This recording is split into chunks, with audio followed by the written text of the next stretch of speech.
0, 0, voilà. Vous voyez ça là les gars? Ça peut rentrer, ça peut ressortir. Je suis désolé de la grossièreté, mais c'est ce qui s'est passé hier à 1h30 du matin entre le Maroc et les États-Unis, ou plutôt devrais-je dire entre les États-Unis et le Maroc. 3-0, c'est honteux, c'est catastrophique. J'ai encore jamais vu une équipe du Maroc aussi faible avant de se présenter en Coupe du Monde. On est à 6 mois de la Coupe du Monde les gars, et on vient de se faire torcher un 3-0. Un 3-0 express. Aucune réaction, aucune envie, aucune rage, aucun fond de jeu. C'est catastrophique, les gars. Bref, posons les bases. Alors, ce match était un match de préparation au Mondial 2022 qui se déroulera au Qatar. Donc, que ce soit pour les États-Unis ou le Maroc, c'était clairement un match à saisir. C'était un match à enjeu. C'était pas un simple match amical, d'accord? C'est pas le genre de match amical que tu perds et que tu dis bon, c'est pas grave, c'était un match amical. Pas du tout. Là, c'était un match, ok, amical, mais pour préparer le Mondial. Et si vous avez entendu l'interview de Vaïd avant ce match, il a dit clairement un Mondial, ça se prépare pas un ou 2 ou 3 mois avant, ça se prépare au moins 6 mois minimum. Et nous ne sommes pas venus, comme le répétait le capitaine Romain Saïs, nous ne sommes pas venus aux États-Unis en tant que touristes, nous ne sommes pas venus pour visiter le coin, nous sommes clairement venus pour la victoire et nous allons rentrer chez nous avec les 3 points. De la victoire, bien évidemment. Donc, waouh, waouh, waouh, waouh, 3-0. Non mais les gars, mais je sais pas si vous vous rendez compte les gars. On est à 6 mois d'un mondial, il n'y a aucun fond de jeu. Il n'y a aucune cohésion. Le 11 type, il est toujours pas dégagé. Non. Du coup, dans cette opposition, on a les États-Unis qui sont 15e au classement FIFA. Et on a le Maroc qui est classé 24e mondial. Il y a quand même 10 rangs entre les deux. Mais voilà, on sait que lors des précédentes oppositions entre les États-Unis et le Maroc, c'était plutôt favorable pour le Maroc, ok?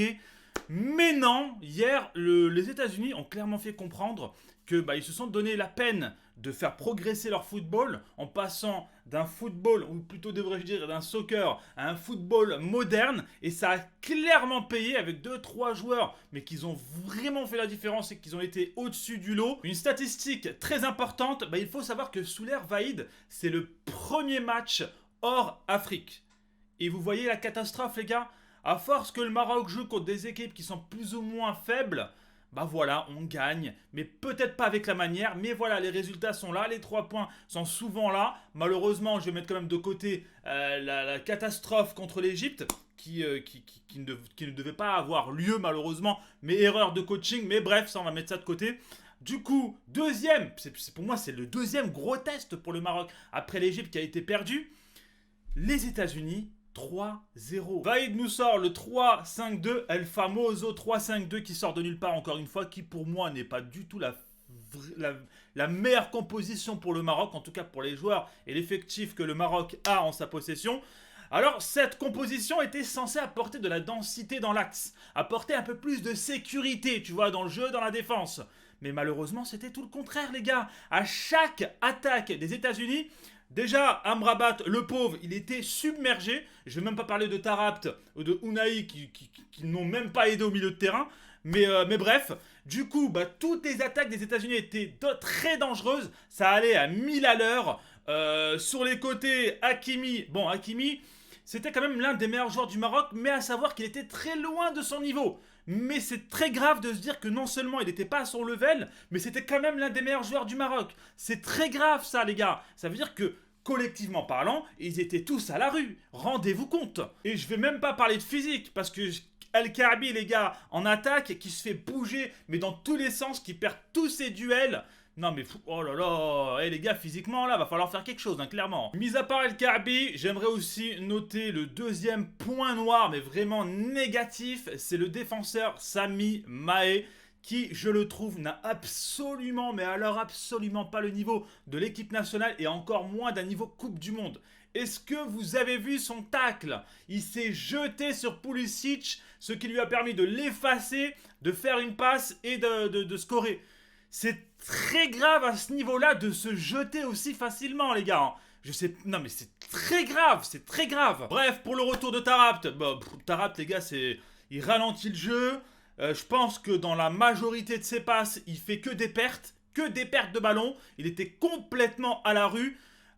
Pour ce qui est des points positifs, si on doit retenir des points positifs, je dirais 3 joueurs. Tissou Dali, d'accord? Il a encore une fois répondu présent. On a vu qu'il était capable de crocheter, d'apporter quelques petites folies, de tenter et d'avoir des tirs. Situation assez intéressante, d'accord? En début de match, si le Maroc avait scoré et aurait été beaucoup plus réaliste, forcément le match aurait été tout autre. Mais malheureusement, le Maroc vendange et les États-Unis vont marquer, rescorer derrière et aller jusqu'au 3-0. Bref, deuxième joueur assez intéressant, Hakimi, bien que en dessous de ses meilleures performances, il reste quand même l'un des meilleurs joueurs de cette équipe marocaine hier. On l'a clairement vu avec ses montées de ballon. Et le troisième joueur qui pour moi était clairement le meilleur joueur côté marocain, c'était Sofiane Amrabat. Le rock les gars, il reprend la relève de son frère Nordin Amrabat qui ne jouait pas forcément au même poste, mais il répond présent. C'est une putain de tour de garde au milieu de terrain. Il est incroyable, mais le pauvre, il peut pas tout faire tout seul. Donc ce 3-0, il est clairement très significatif. Il y a eu des changements en fin de match. Voilà, il y a eu 5 ou 6 joueurs, il me semble, qui sont rentrés. Il y a même eu un penalty pour le Maroc qui a été complètement loupé par Amala, qui a lâché un boulet de canon sur la barre. Mais bref, bon, c'est comme ça. Le Maroc n'a malheureusement pas de chance avec les pénaltys. On l'a vu dernièrement avec tous les pénaltys qui sont pratiquement ratés. Du coup, comme je vous l'ai dit, le résumé qu'on peut en tirer, la conclusion qu'on peut tirer, c'est que c'est catastrophique, c'est honteux que le Maroc puisse nous afficher un tel niveau alors qu'il fait quand même partie des 5 meilleurs Africains qualifiés pour la Coupe du Monde. Et deuxième et meilleure équipe d'Afrique actuellement après le Sénégal. Hein, ça, faut pas l'oublier les gars. Et qu'on nous montre qu'on est capable d'humilier une équipe 3-0 alors qu'il est deuxième d'Afrique au niveau du football, c'est clairement une humiliation pour le continent africain. C'est une honte, hein, je vous le dis tout de suite. On va pas mâcher les gars, on va pas se mâcher les mots, on va pas garder la langue dans la poche, on va dire clairement les choses. C'est une honte les gars, je ne retire pas l'estime des États-Unis. Des États-Unis d'ailleurs qu'ils ont fait un énorme travail de formation les gars, depuis quelques années pour se préparer pour leur prochain mondial qui se déroulera d'ailleurs chez eux. Malheureusement, j'espère pour eux que ça va les réveiller parce que bon, faut pas oublier qu'au mondial, ils vont devoir affronter la Croatie. La Croatie, je vous le dis tout de suite, c'est pas les États-Unis. Hein. La Croatie, la Belgique, deuxième les gars, c'est pas n'importe qui.